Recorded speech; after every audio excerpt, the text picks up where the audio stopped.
Everyone out there doing all right today? Well, as you can see, the work area is completely and totally empty. Today, I'm not going to be building. So I'm going to be talking about customization options you can do to your model kits.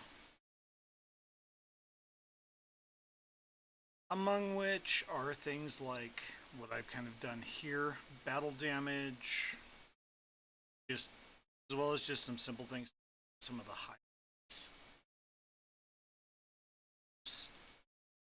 Hits that sometimes aren't necessarily easily seen. Because I had one of my viewers, Kinetic, curious about if I had ever done any potentially like made them look damaged or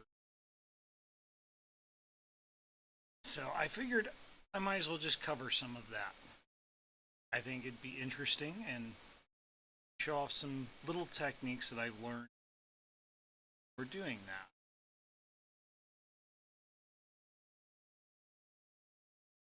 Let's first start, before we get into the battle damage stuff, let's talk a little about bringing out just some of the highlights that on a lot of these models that may just go unseen.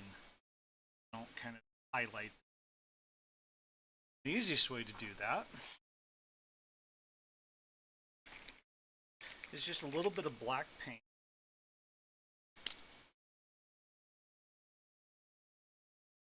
I really like this Vallejo paint. It's really well, and if you get the airbrush stuff, it's already thinned down a fair amount. You usually just need to add just a little bit of water to it, just like a few drops.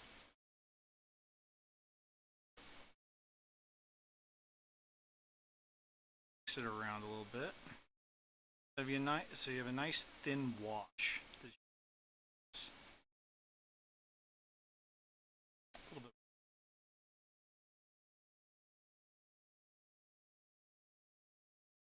I want it to be fairly watery, but not super watery.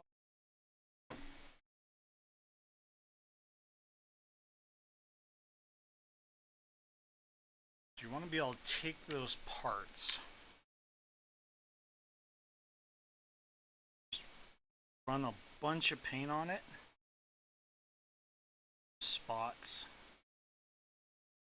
It is a little time sensitive, so you want to go in small areas. Just wipe off, give your excess.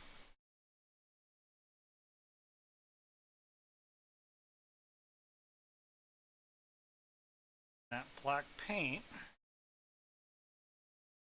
kind of wash into those crevices,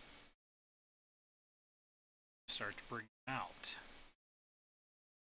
It may take a few passes, get everything that you want to get.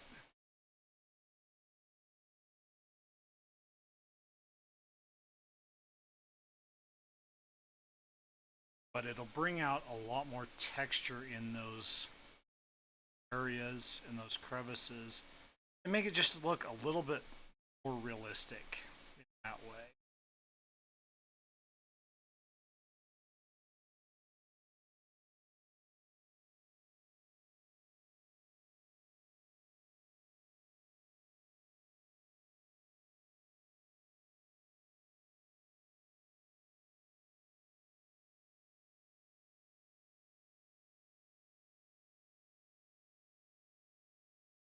Same technique can be used with different colors to bring out different aspects like rusty, dirty, worn. Using like browns, for instance, you can make it kind of look like it's been mud and dirt.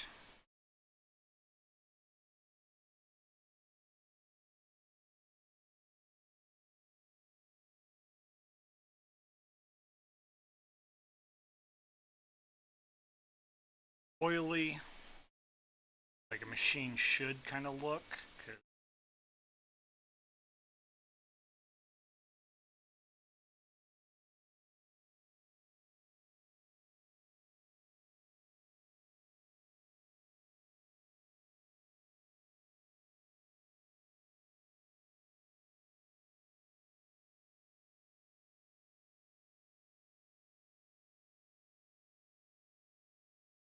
You can go as heavy or as light as you really want to on this, depending on how worn, how dirty you want it to look.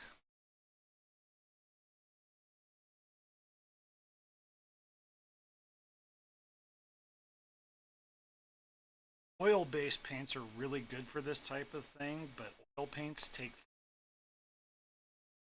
backs to them. But you can already see that detail somewhat. Let's do this. White. A little harder to see things.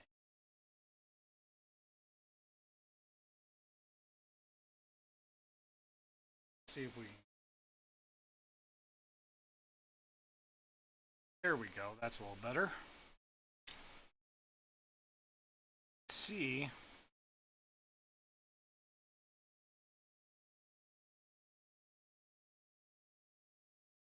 Those little areas are already starting to stand out more.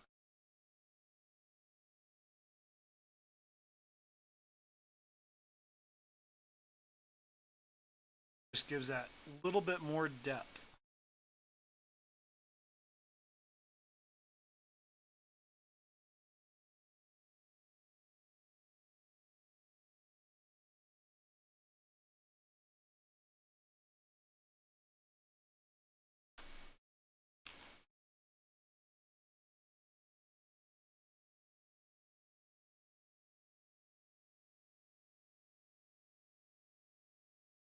If you want more of it to stay, just a little bit longer to dry. Nice thing is if you're using water-based paints like I use, it's very easy to go in if you get a little too much on there. Go in and clean it up. Just get your rag a little bit wet.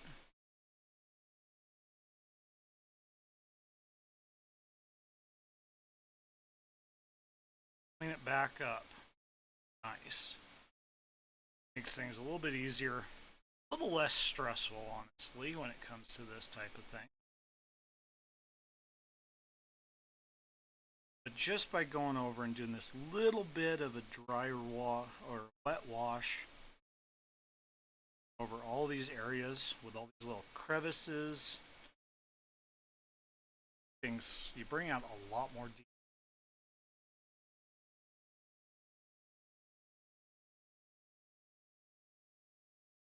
Make it a little more world worn, a little more believable. Function and purpose.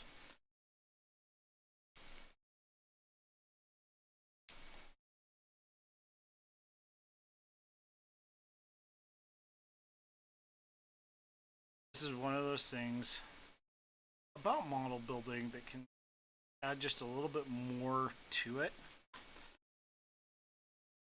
Is you're kind of like telling a story. How you do weathering. Make it tell a story.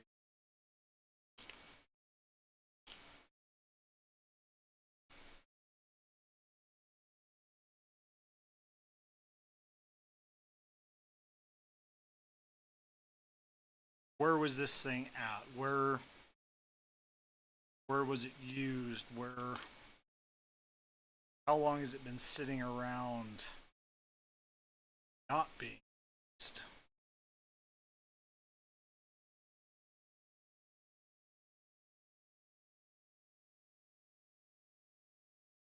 Gundam universe, that could mean a lot of things.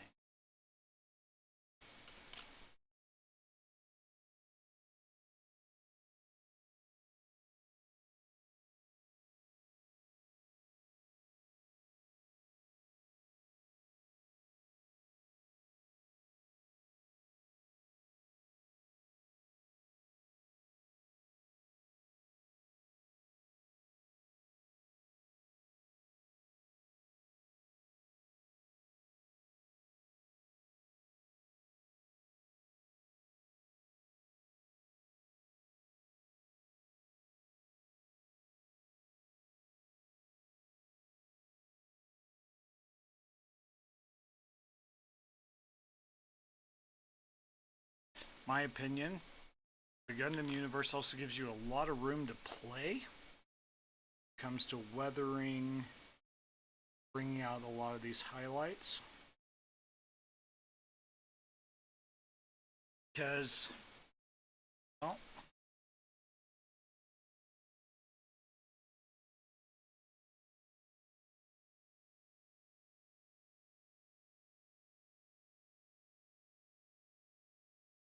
because these are not real machines, not based off of any actual thing, you have a lot more room to play.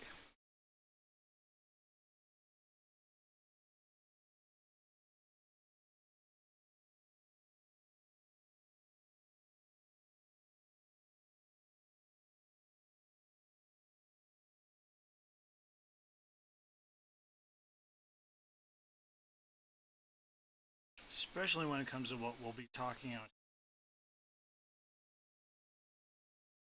A little bit of this.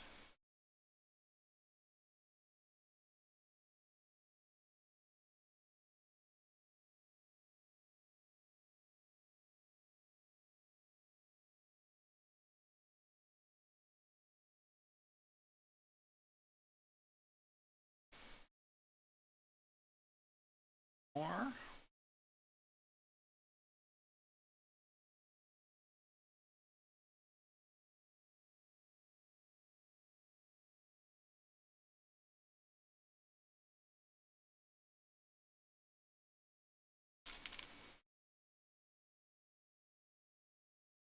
See the difference between kind of what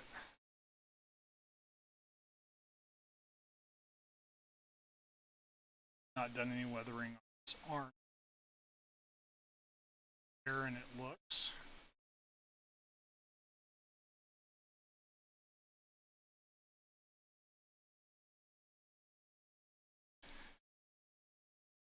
You see a lot more of that depth once you kind of go some of that weather.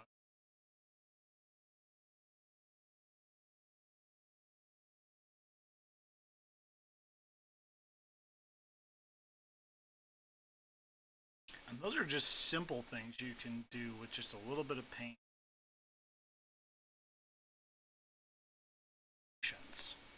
Now, the other thing comes to paints that you can do. Dry brushing. Dry brushing is one of those things that I love.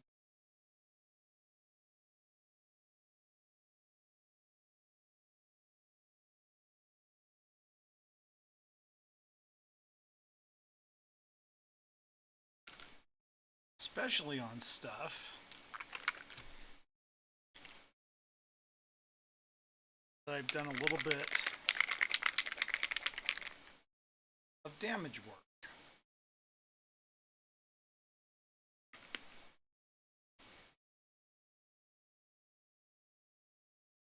Dry brushing is the process of taking a dry brush, putting paint on it, knocking as much as you can off of it to where you have very little left. Just go over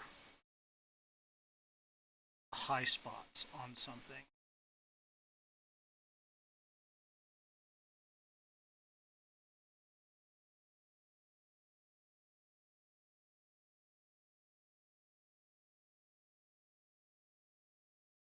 Wipe it off. And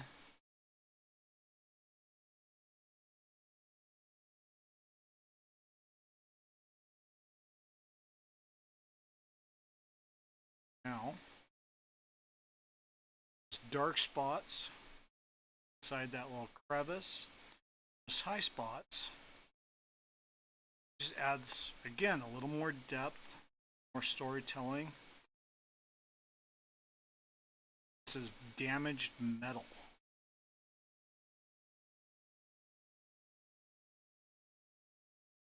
Do this also create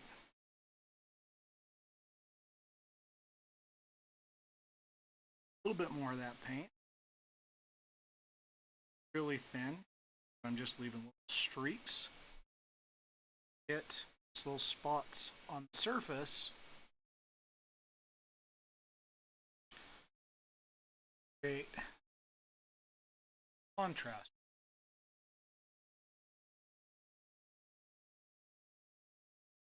Up a little.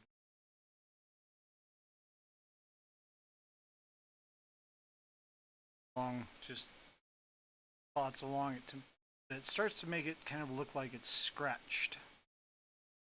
I wish I had a better silver than I do right now. Chromy silver for this. But it just kind of brings out little bits of detail. And it can help tell a story. What this thing's been through.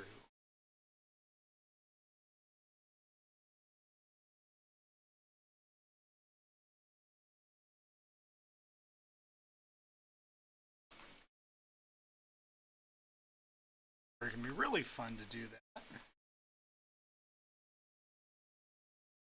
On things like weapons. Weapons get kicked around a lot. Drop, they get bumped around. Worn out from use.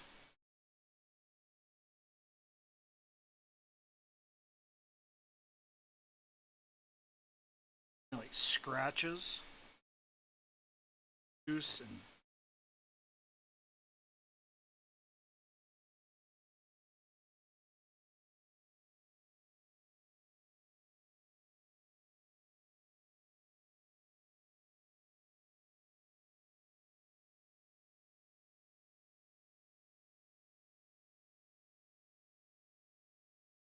now, unfortunately, when it comes to Gundam models, few areas where this process doesn't usually show up as well, and that's on colors like white. White can be hard to get silver to show up on.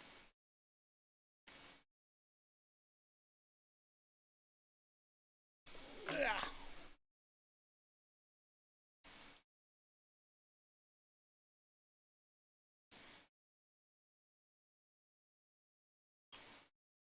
This is one of my Gundam Barbatos models. And this is where certain model makers like get a little crazy because there's a whole bunch of detail on this model that you would never see unless you're actually specifically looking at it without the armor pieces on it. But it was a great way to practice dry brushing onto a darker surface, kind of make it look a little more metallic. That's kind of the whole point of dry brushing. You make it look like what it should be, even though this is just plastic. Just those little bits of extra work can bring out detail in something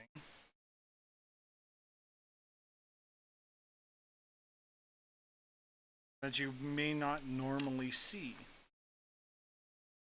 So like on our heavy arms here, seeing some of these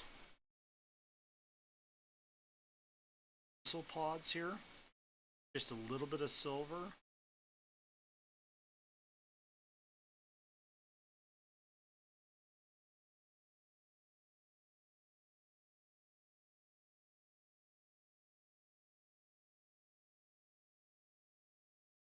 Make them stand out just a little bit more. Contrast against the gray that's around them.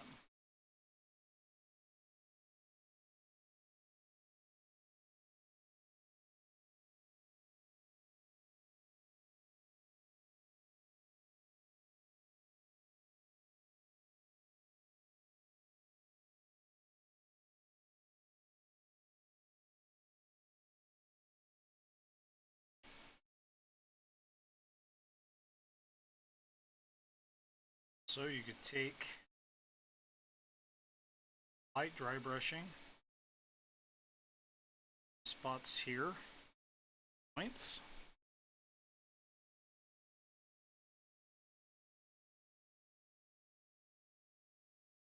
Kind of thinking about where the wear spots would be. Point like this, where is it going to worst? Edges, because those edges tend to wear more than other parts.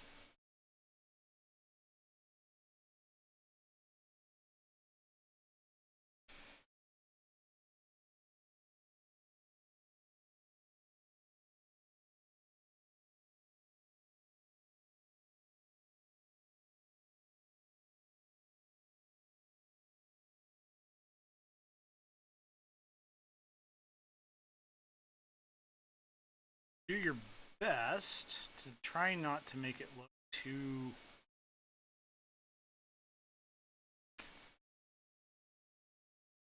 consistent. That's one of the hardest things for the human brain to do. Make things uneven.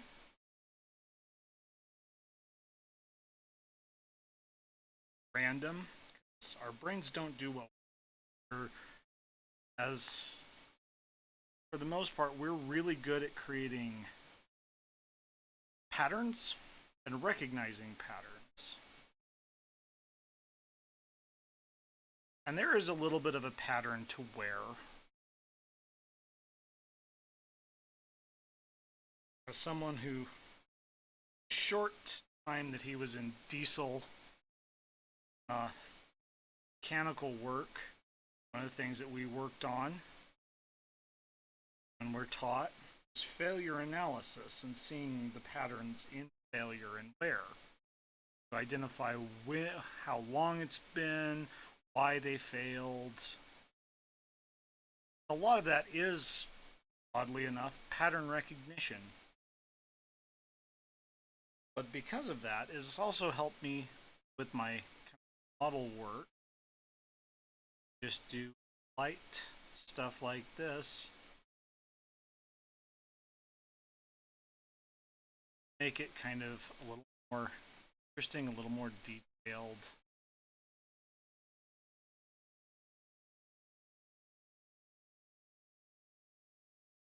So you can see it a little bit. Yeah.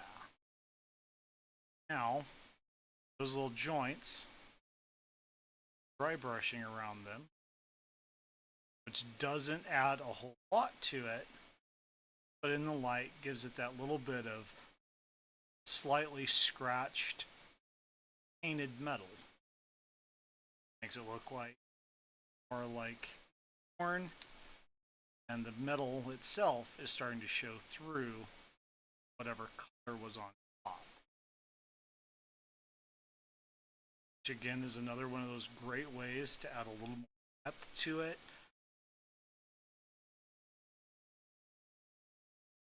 And make it a little more your own.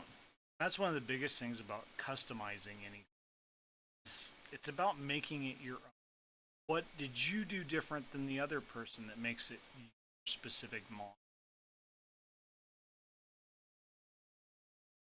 Now you can do that dry brushing on the rest of it with that silver again. Problem you oftentimes will run into, say I wanted to do it this white edge. While you're laying down that paint, those spots, just like you did on the gray, really doesn't show up very well. Because the silver is really, really light. So typically if you're weathering something like white armor on these, typically if you want it to really stand out, you want to use a different color. Potentially a burnt umber is a really good one if you want to make it look rusty. I mean, you can mix a little bit of silver into, like a metallic silver into it. Now the red will show some of the silver, but if you mix like a burnt umber and like your silver together, you get kind of this almost metallic, kind of like almost rust color. Add a little bit of like yellow into it, and you get some really good colors for rust and making it a little more visually interesting.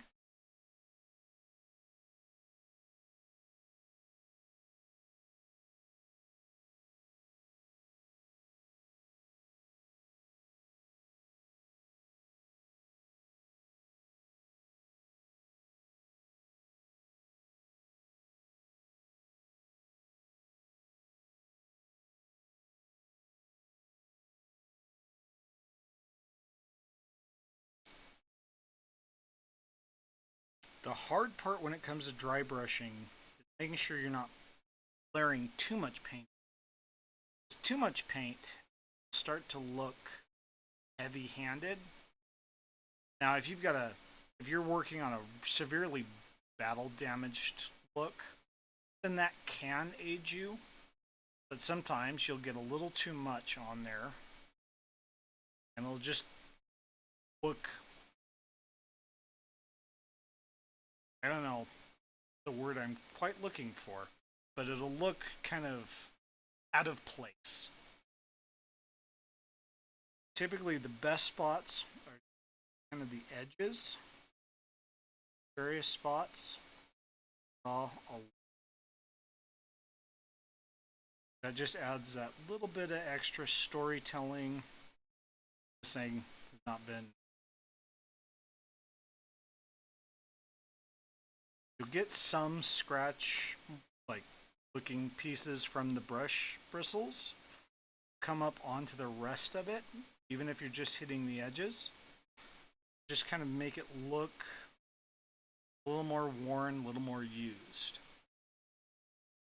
See there on the back there, those silver pieces show up.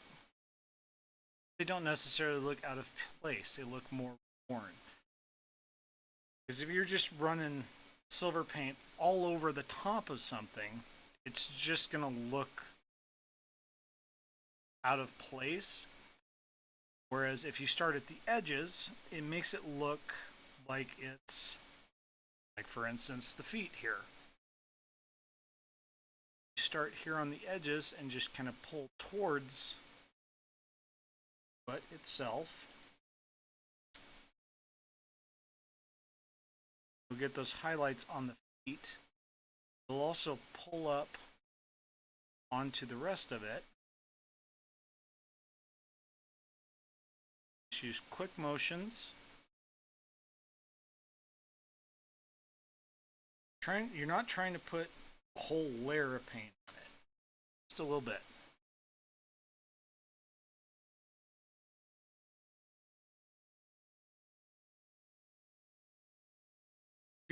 Like, for instance, when I'm doing this type of customization on like a Gundam model, I'm going to go a little bit heavier on the feet.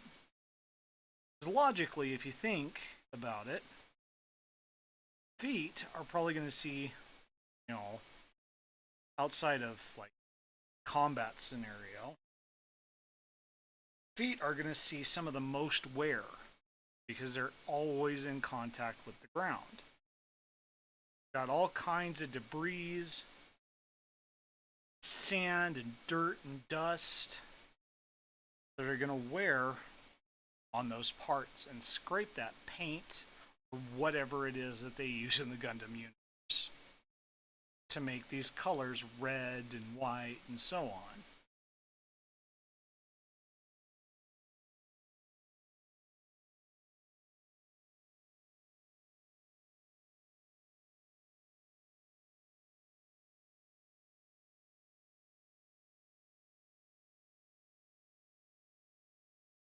I went a little heavy-handed on that one. That's okay. stuff. Again.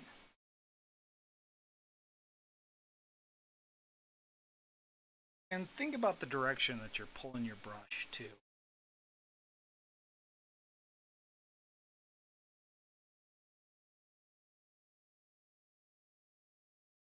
Does it make sense for the way the part moves? Because you can use that to kind of inform some of your decisions when it comes to this kind of.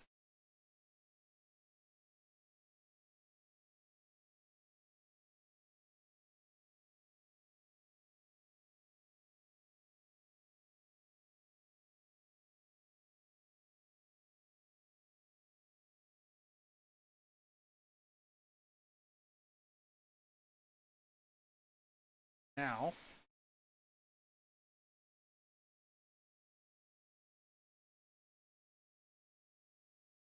making it look a lot more believable that it is a machine that's being used for combat, for movement, for whatever. It's made of some form of metallic substance, metal. Gundam universe, what metal is called Gundanium, that the Gundams are specifically out of, whatever that is.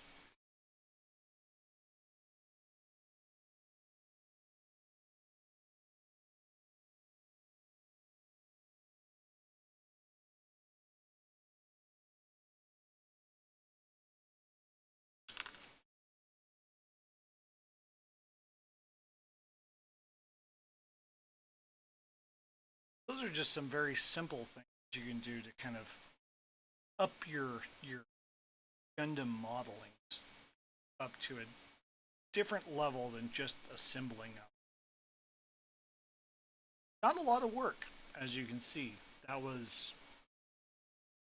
maybe a half an hour there, all talking. Now, gets a little more complex to a certain extent when it comes to taking something this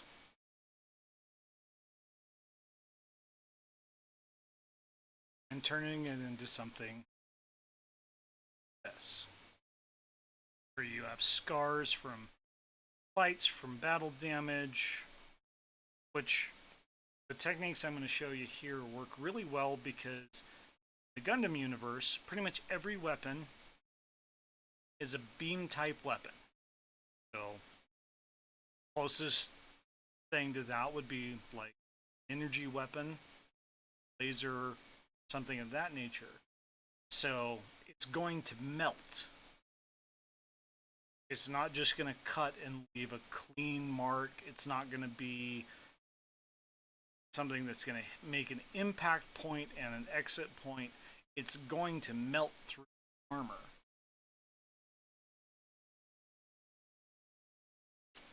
So there's a few different ways to achieve that. One of the main ones, I use a candle. Light this real quick.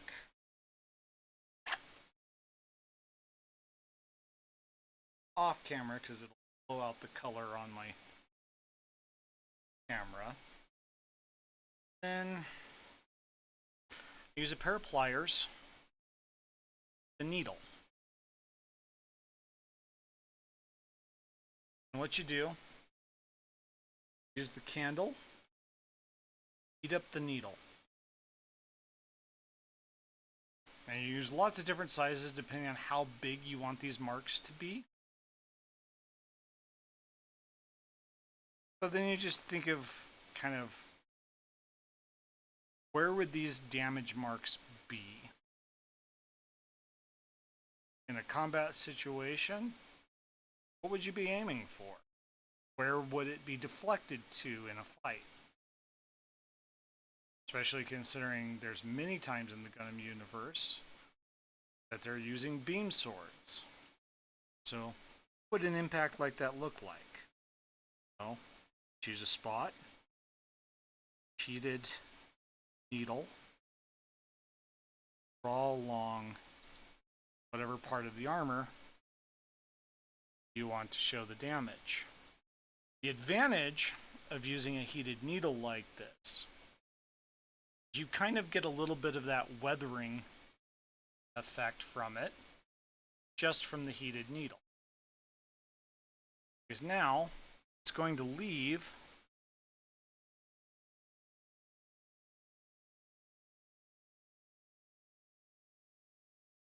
a blackened mark, as well as melt the plastic, just like it would, like if an energy blade had hit that part and cut through.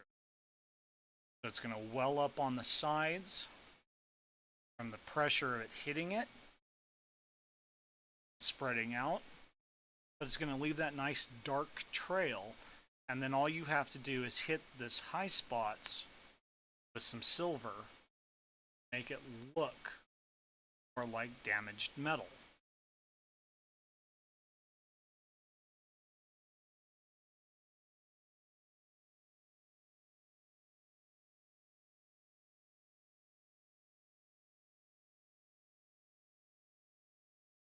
You can do that pretty much anywhere.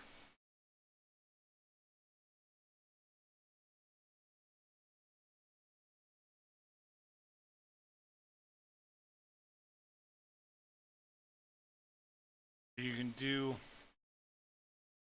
light spots where you just barely indent the surface. Smaller, like glancing shots. Where you can heat it up fairly warm and actually make puncture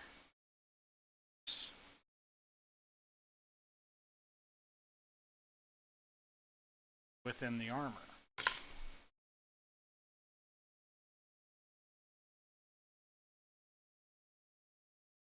Again, telling that story. And much like a lot of people, what I find as I'm weathering, I start developing this story in my mind of what's going on. Why does it look this way? What type of things happened?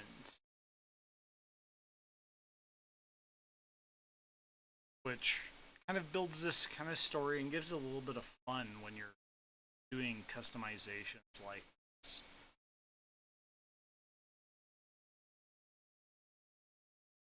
Now, the other way that I really like doing a lot of this more battle damage stuff is not always viable for everyone. I do electronics work, so I have a soldering iron with multiple different changeable tips. This one's an angled cutting tip, which can also be used for running solder along links wire. This, because this has an adjustable heat temp, you can kind of set it to however you want it. It makes it real easy to take and say, you've got a nice flat edge here. You can go, okay, so it hit, say, he took a hit from something right here. You can press into it and make that mark. Say,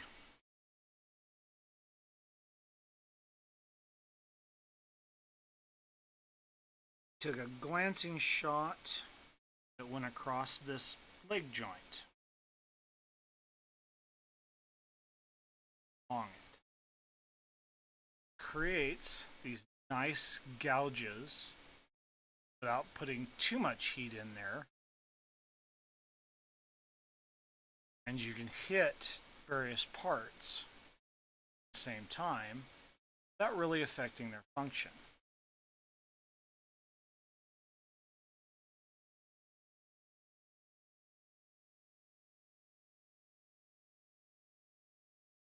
Or like, this is a piece that moves up and down.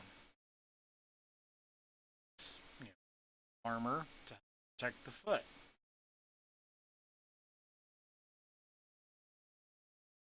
Say he was in this position and diagonally like this. Now you can see where it was that. And it kind of, again, adds a little bit more depth because in actual combat, they're going to be moving around. Parts are going to be in different positions. So you can kind of move things around, kind of tell even more of a story with your battle damage and your weathering. Make it a little more in depth. Makes it a little more believable, in my opinion. That's my opinion. And, you know, not everybody enjoys doing stuff like this to their models. And there are certain models that I would never do this with, such as my perfect grades that I have. Unicorn I built.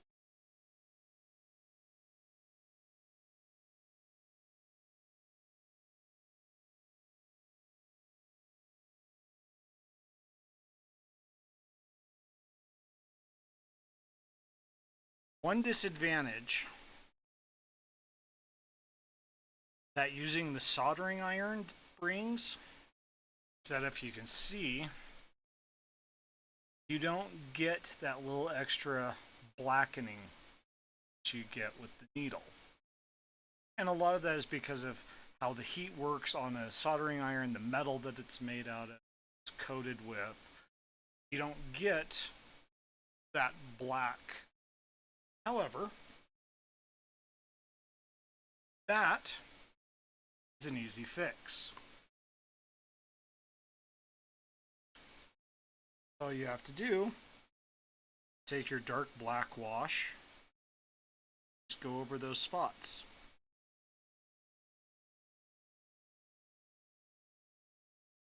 And you have that same effect.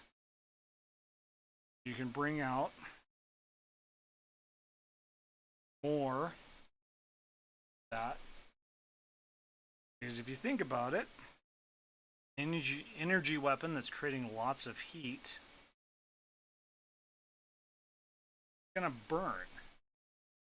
If it's hot enough to cut through armor that easily, so it's going to leave black marks wherever it hits.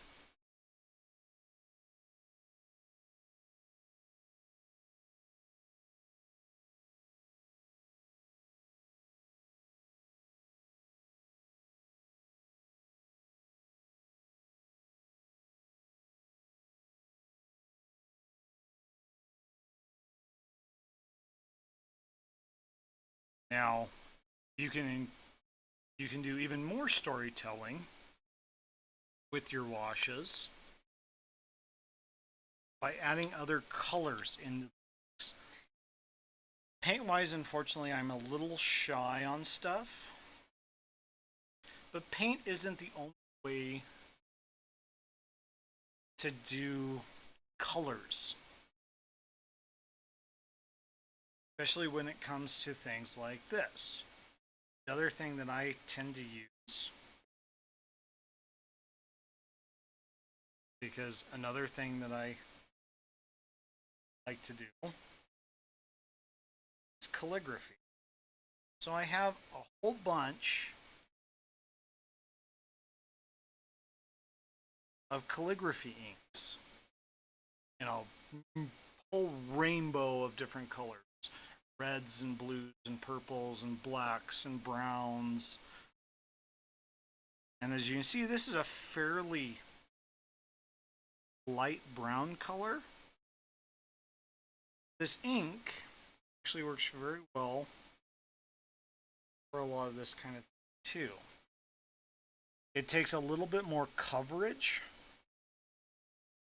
to really get that added color in there. Some cases.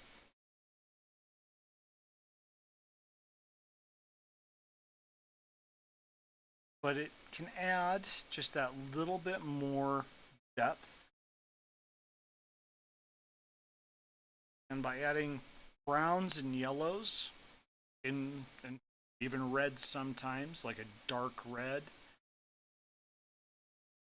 you can add to your washes. So to your dark wash, your black wash, add browns and reds and yellows to it, and potentially either a little bit of metal flake, which you can buy. I don't recommend working with it too much because it's usually super, super fine. If you do work with it, use a dust mask or a rebreather because particles are so fine that they can be sent up into the air very easily with the slightest breeze, and then you end up inhaling them. And that's not good because they get trapped in your lungs. But by adding those other colors to it, just like you would your black wash, you can kind of tell a story of how long has it been damaged. It starts to give it that look of rust in those exposed metal areas. Because when it comes to mechanical things,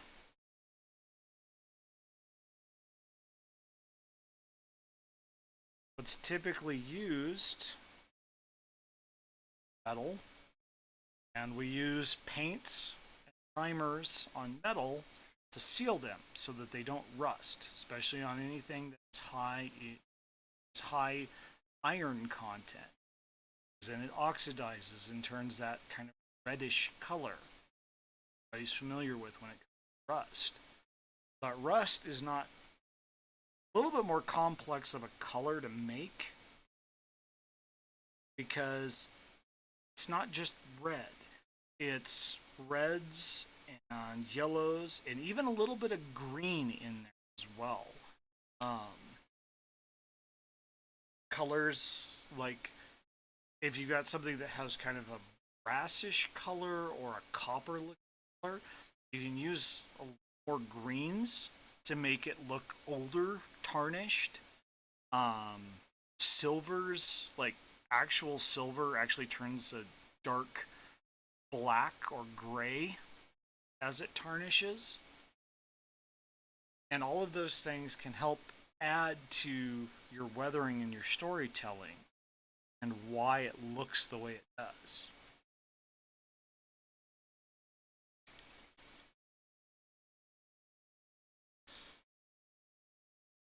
One of the other big advantages of using the inks like this is that they're really, really thin.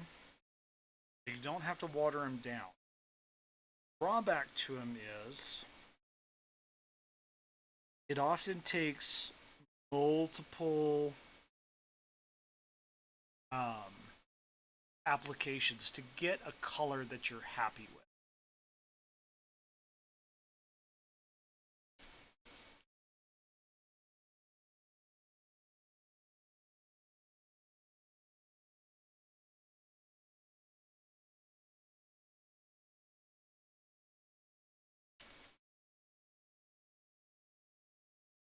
And because now I've made those little marks in here, just going to hit those high spots, some silver, and potentially even just the little spots that are around it.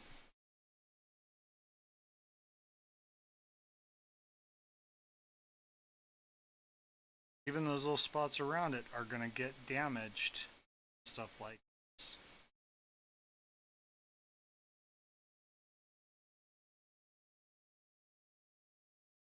Add just a little bit more. And coming off like ends, they can run a little bit of silver out the ends of it.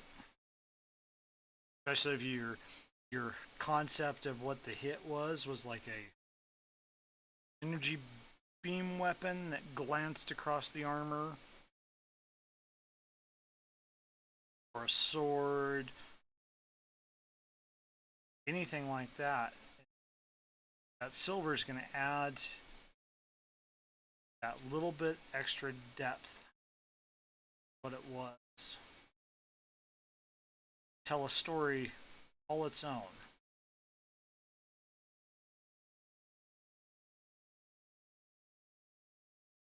What I like to do, or the reason I don't mind doing this to this particular model, is this is one that I have two of.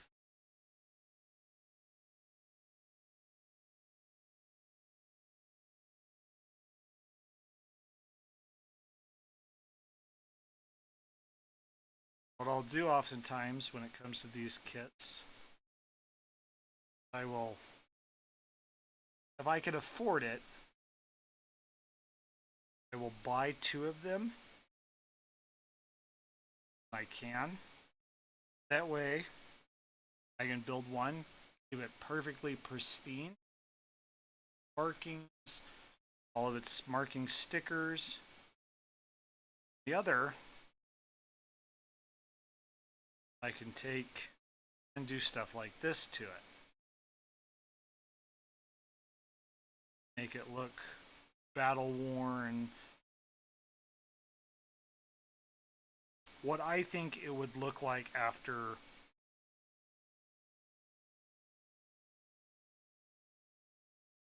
fighting various battles.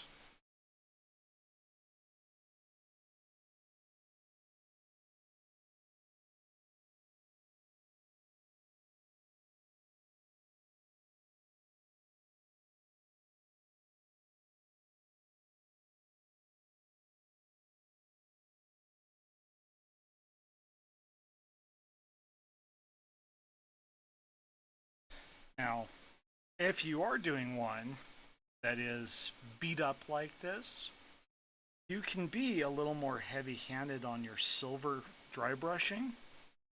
It's gonna be, there's probably gonna be more exposed metal from that. It's gonna have gone through a lot more combat, more abrasion, more things that are gonna rub that paint off of it, expose more of the metal.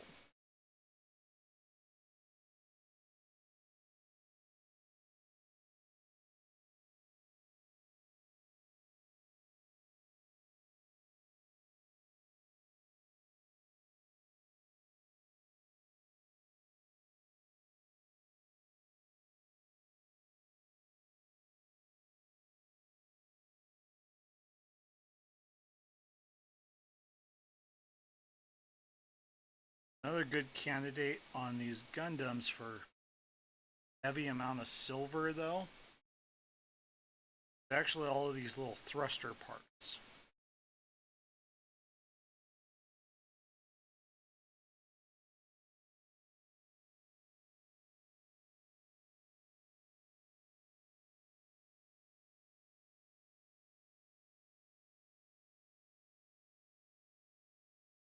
And if you've got some of the colors out there, metallic blues are a really good one. You can add a little bit of that dry brushed into it as well. Make it look even more kind of worn and used. Metals, a lot of metals anyways, get this blue kind of hardening.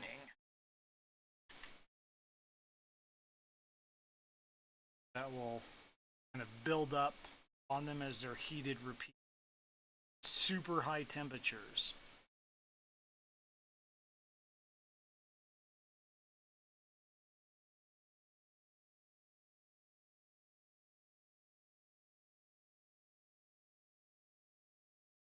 Now we will that. Some of the paint off of the brush. There we go. What?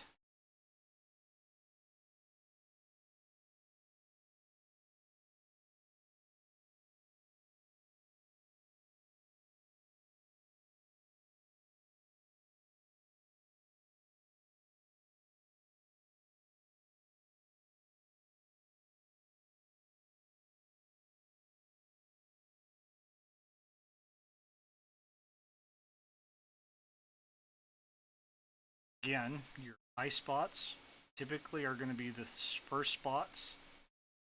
See anywhere.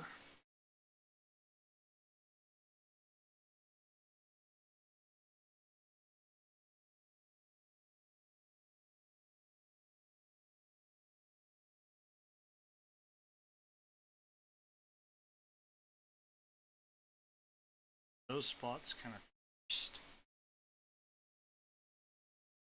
Brush down.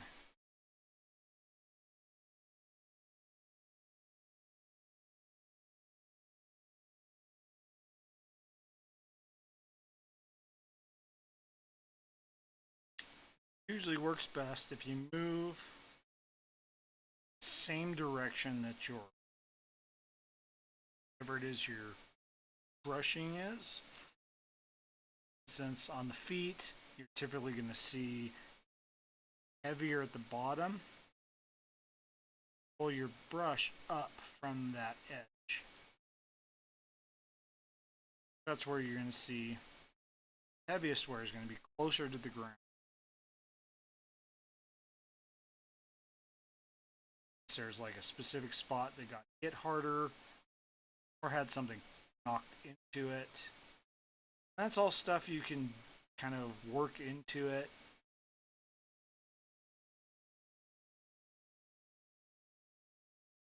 Give it more detail. Interesting things to look at.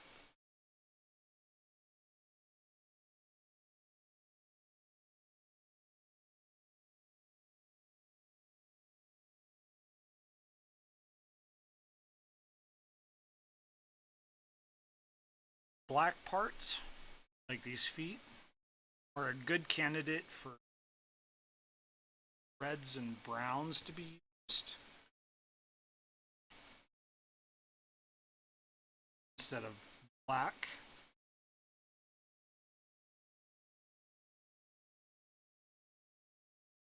It's going to show up a little bit more. Don't know how well I'll be able to get that to show up on.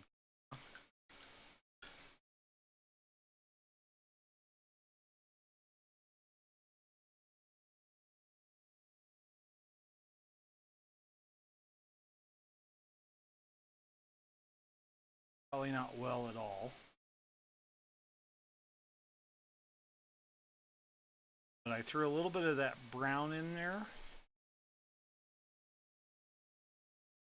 Sad.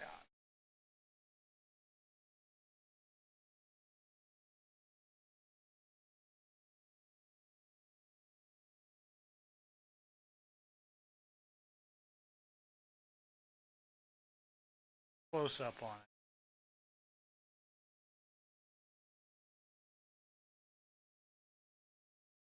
That kind of brown in there mixed in with that silver gives it a little bit more of just a kind of rusted look.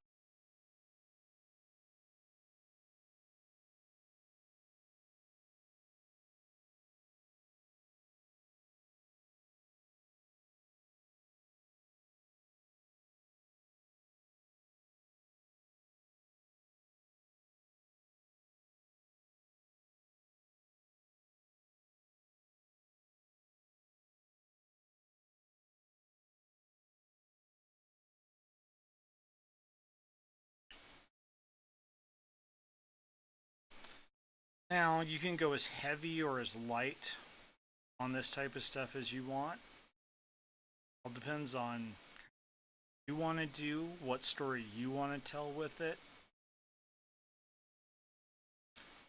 I can already tell by looking at this that there's a few spots here on the bottom that I went a little too heavy, a little too consistent on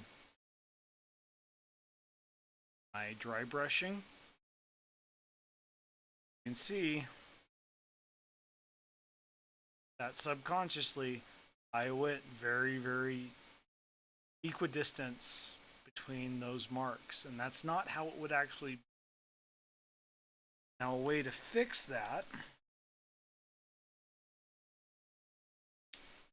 if you've accidentally done that,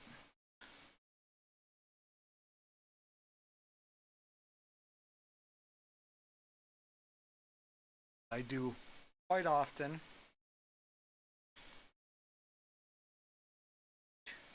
Silver again. It's starting to dry out now.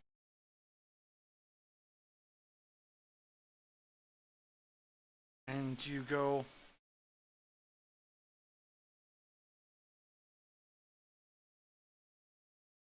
a different angle a little bit. Back and forth. That can take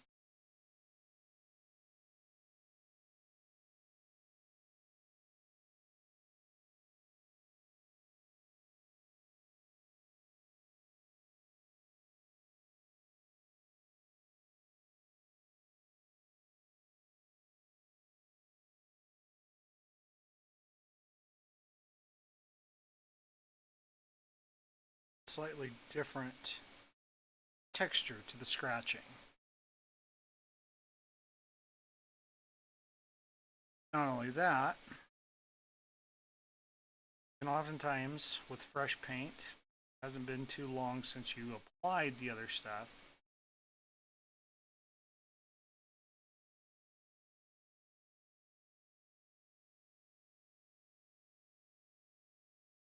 You can actually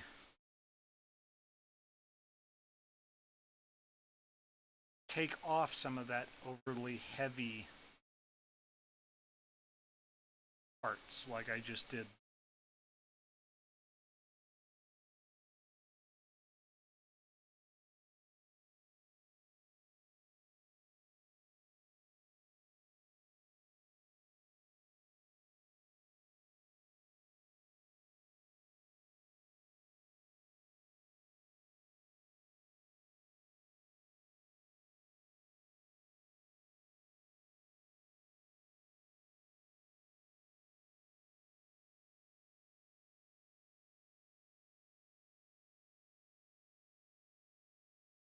Now I can wipe that part off.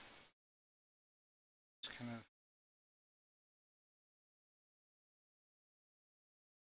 of a little lighter.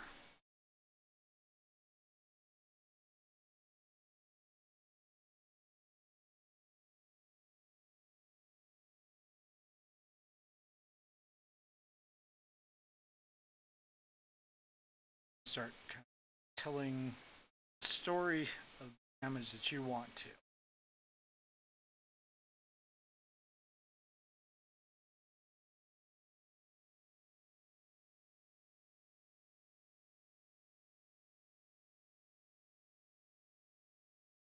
I personally tend to like to go somewhat heavy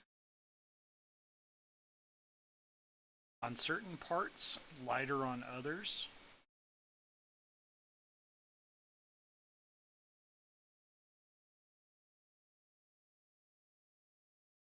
But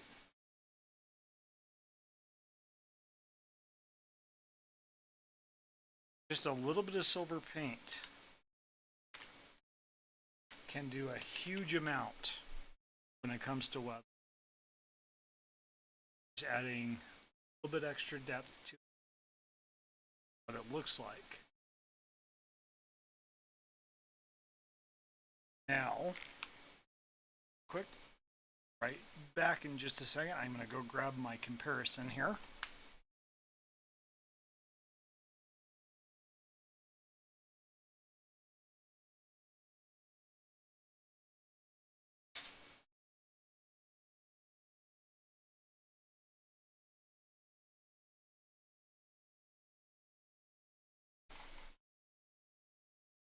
This is the unmodified, fully completed, all of the marking stickers on it. This is that battle damaged one. Now, if you wanted to, you could take and put all like these decal stickers on there, but as well to kind of go over these stickers, make them look a little worn, potentially scratched off, cut, where because as you cut using the needle method or soldering iron method, you will cut into those and the plastic again will pull up around them. The only problem with that with these stickers is sometimes that'll cause them to come loose and won't adhere anymore. But that kind of gives you an idea difference. Just a little bit silver paint kind of does.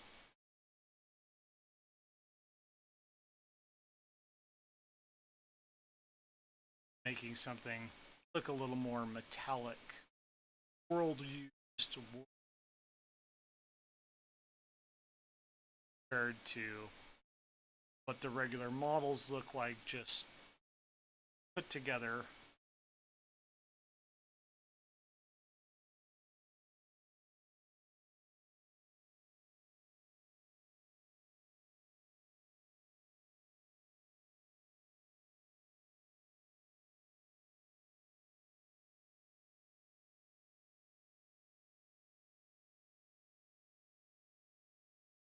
And how adding little scratches, marks, cuts, just kind of add a little bit to how something's going to look after it's seen combat,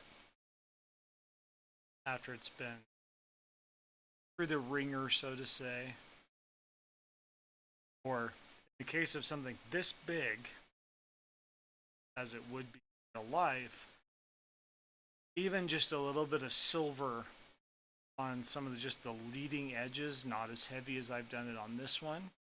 I did a little bit heavier on this because it's more worn, obviously, because I've put battle damage into it from combat.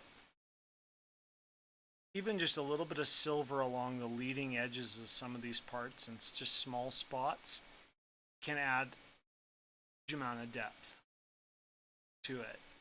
Just give it that little bit more realistic look. Without a whole lot of work on your part, honestly.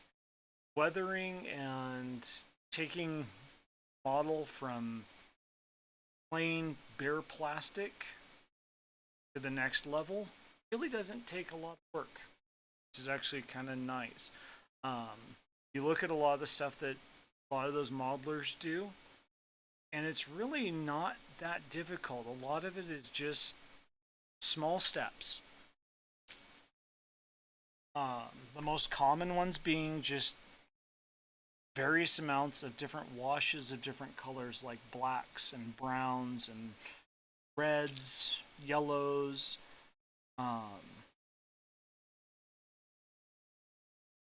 You can make it look like it's oily, like it's, is you can wipe something, cover it in the black, this light wash of black paint, watered down black paint, and then take off as much as you can clean off of it, almost like it would be when you're actually cleaning it. And just adds that extra layer of those areas where it would be difficult to clean, difficult to get grime and gunk out of, even at the scale that one of these would actually be in real life.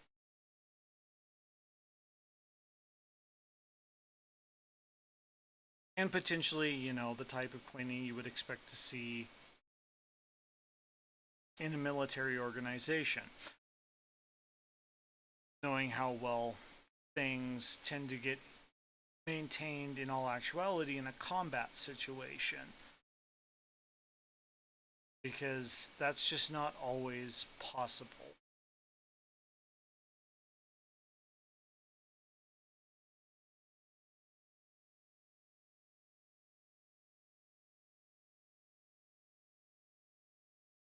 So you're going to see more nicks, dings, missing paint on a lot of things if they're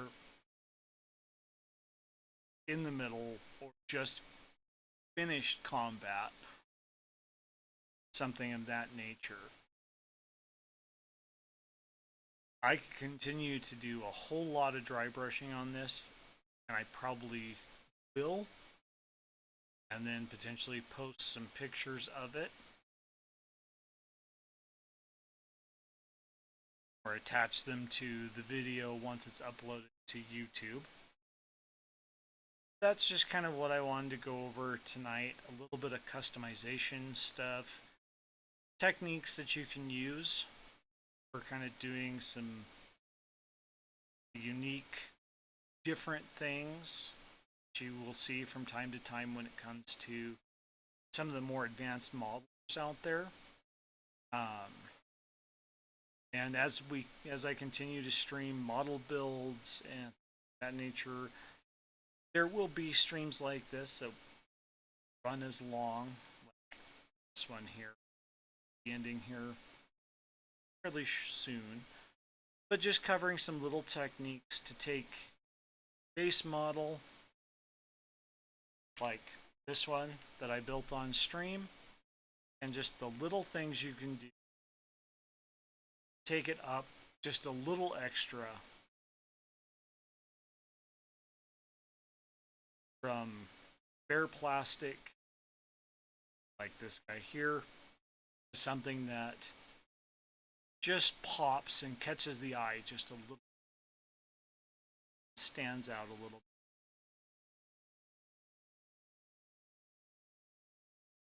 Well, that is going to do it for this stream. I know it's a short one. That's okay. There wasn't a lot I wanted to cover tonight. I should be, hopefully, as long as everything shows up the way it's supposed to, I should be starting a new actual model build next Thursday, hopefully. As long as my models get here, I've got 3 coming. Very excited to see that and to build those. But until Thursday, everybody have a good night. I hope the rest of your week goes well. I will see you in the next stream.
the scales.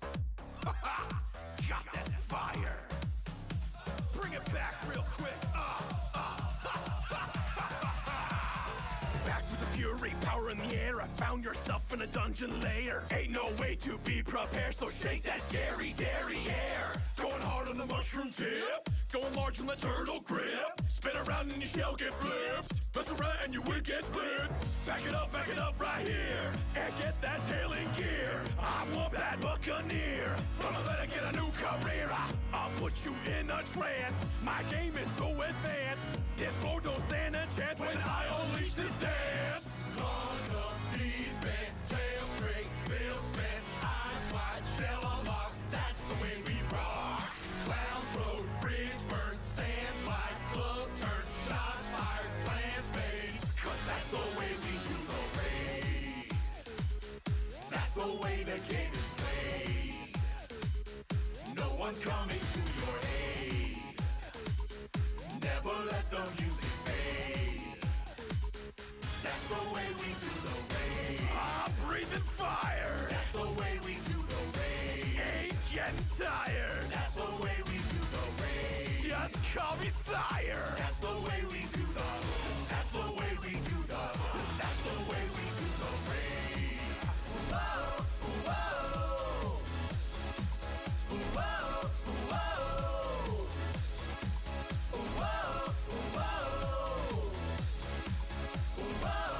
whoa. Ain't gon' be denied. Swing your arms from side to side.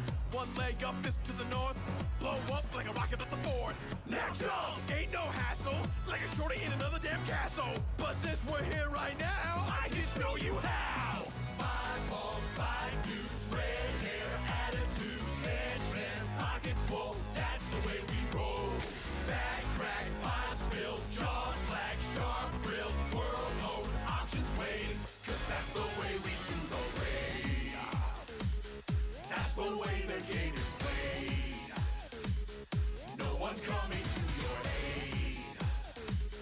Never let the music fade. That's the way we do the raid. Whoa, that's the way we do the raid. Whoa, that's the way we do the raid. Whoa, that's the way we do the. That's the way we do the.